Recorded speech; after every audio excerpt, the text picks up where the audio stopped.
Hi, Dobby here, and in this video I'm going to give you a basic guide to changing engine coolant.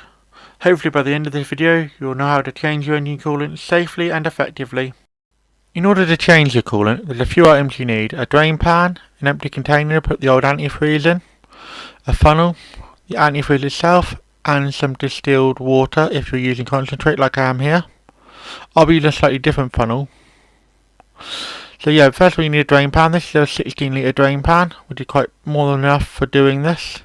This is a lovely empty container. It was a screen wash bowl. I kept it and just kept it safe. Here's the funnel I'm using. I won't be using this one for the actual filling process. I've got a non-spill one that I'll show you in a moment. And then make sure you get the right sort of antifreeze for your vehicle. Your owner's manual should tell you what there is. And then we also have the deionized water because I'm using concentrate. Yeah, these are the basics you need, as well as a pair of pliers to take the bottom hose off, which we'll talk about in a moment. So the first step to changing your coolant is to remove the old coolant from the cooling system itself. I found the easiest way to do this is to remove the bottom hose from the radiator. So as you can see, I'm under the car and this is the bottom hose. I'm going to use a specialist pair of hose clamp pliers to remove the hose clamp holding the bottom hose onto the radiator. So as you can see, so I just give it a good old squeeze and it'll pop off. These hose clamps can be a bit tricky, but these pliers make it nice and easy. But you can do it with a pair of water pump pliers or a pair of regular pliers if that's all you've got. And once you've got this off, we'll move on to loosening the pipe and draining the coolant out, which I'll show you in just a second. Just quickly before we drain the coolant, we need to open the coolant reservoir just to let the extra air in and push the water out. Now we're back under the car, and you can see with the extra air in the system it started to make the pipe drip. Make sure you clean up any drips or spills. Antifreeze is quite toxic to certain animals and plants, and you just don't want to get it anywhere but it shouldn't get. But like I said, once you get the make sure you get your drain plan in place before you pull the hose off, otherwise it'll go everywhere. Yeah, you just have to work the hose pipe off. These pipes can be pretty stiff, just to warn you. But you just keep having to twist them slightly as I'm doing in the video, and that normally gets them off. Takes a little while. You see, just keep rocking it back and forth and it'll come loose. That's always a good idea to have your drain pan underneath, as you can see there's more water coming out. Or coolant, should I say. This coolant was pretty old in this vehicle, so it's a bit of a funny colour. And yeah, just keep working it back and forth, and eventually your coolant hose will come off the end of the pipe. As you can see mine doing just about now, should be not quite, almost there. And now there it goes, and all the coolant falls out, and you can see there's quite a lot of coolant in the system. So that's always a good idea to make sure you have the drain plan in place first. Once all your coolant's out, you just need to remove it from under the vehicle. As you can see, this drain pan was pretty dirty. If you're going to reuse this coolant, you'd want to use a clean drain pan. For instance, if you were doing a thermostat or a water pump. Now I'm going to decant the drain pan into this empty bottle. This was an old screen wash bottle that I'm just recycling. I'll mark it up properly with antifreeze labels after I've done this. But I'm going to decant this and I'm going to take it to my local auto parts store for recycling. Do check with your local authorities where you can recycle your antifreeze. You don't want it getting anywhere because it is very dangerous stuff, particularly to wildlife and animals. So yeah, just decant it into a tin, or into this container should I say, and we'll take it away for recycling. And now we need to start refilling the coolant in the engine. So first thing to do is get the bottom hose back on, as you see me do here. I clean up any drips afterwards. And once the hose is back on, we just put the clamp back in place.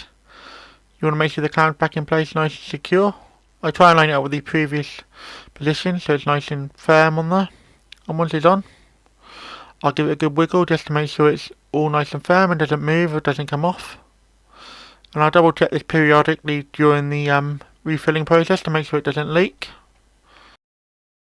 Now to start refilling the coolant, I'm using a non-spill funnel here. And I'm using concentrate antifreeze, so I'm going to start by tipping in some antifreeze concentrate, and I'm going to go for a 40-60 mix, so 40% antifreeze and 60% water. I'm using distilled water, so I'll fill it up to around the 1.5 litre mark here. And yeah, once I do that, I'll move over to filling it in some distilled water. If you haven't got a funnel like this, make sure you mix the antifreeze before you put it into the engine, because otherwise it won't mix it in the engine. As you can see, here goes the distilled water in now. Like I said, you want to do this a couple of times. This car takes around 5 litres of antifreeze. So yeah, just mix it in. As you can see, it goes in relatively easy and mixes itself in this funnel, which is pretty handy. And yeah, once you do that, you just want to let the water drain in. You can see the coolant draining into the engine. You want to repeat this step a few times until it won't go into the engine anymore and you have some left over. As you can see here, I've got some engine coolant left over, and now I'm going to start squeezing the hoses to force any air out of the system. This is called burping the system. So you start by squeezing the top hose, and it'll just force any air out, force the coolant further into the system. And after this, we need to start the engine. Before we start the engine though, we want to make sure the blower is on full, so turn the heat all the way up and the blower on.